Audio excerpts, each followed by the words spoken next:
For more on the potential for hate-fueled incidents here in the U.S., Keith Ellison, Minnesota's Attorney General, first Muslim lawmaker in Congress and first Muslim American to be elected to statewide office in Minnesota, joins us now. Mr. Ellison, thank you so much for coming on the show. Let's start with the concerns that the tensions in the Middle East are threatening to inflame hatred here in the U.S. First, I want to start by listening to what Ahmed Rahab, the executive director of the Council on American Islamic Relations, said during a press conference following the fatal stabbing of that 6-year-old little boy. To what extent was this person radicalized and brainwashed by this lopsided, one-sided atmosphere that has fanned the flames of hatred against Muslims and Palestinians?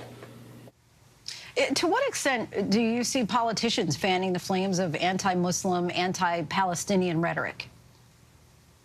I think that leaders, elected leaders, religious leaders, all leaders of all kinds can do a lot to help bring calm.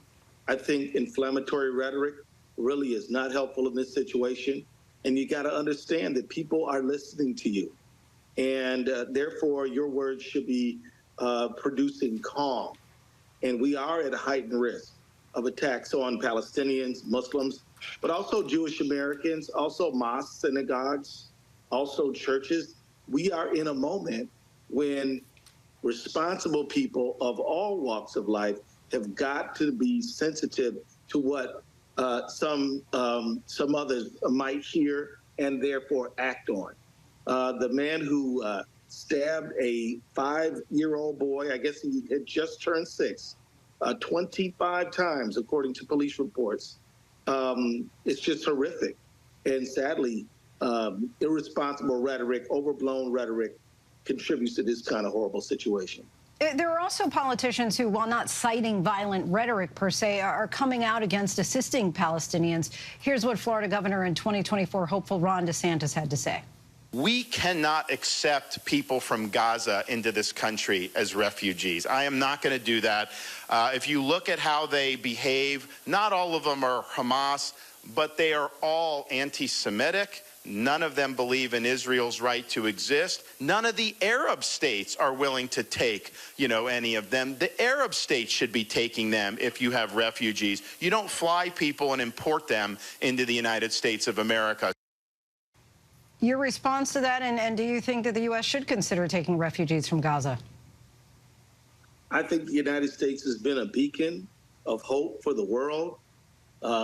People need to understand that most people who live in Gaza are under 18 years old.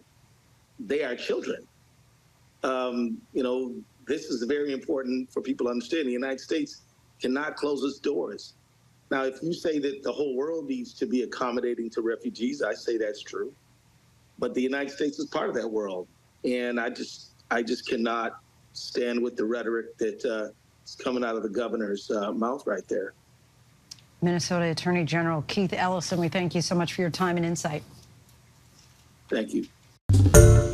Hi, everyone. George Stephanopoulos here. Thanks for checking out the ABC News YouTube channel. If you'd like to get more videos, show highlights, and watch live event coverage, click on the right over here to subscribe to our channel. And don't forget to download the ABC News app for breaking news alerts. Thanks for watching.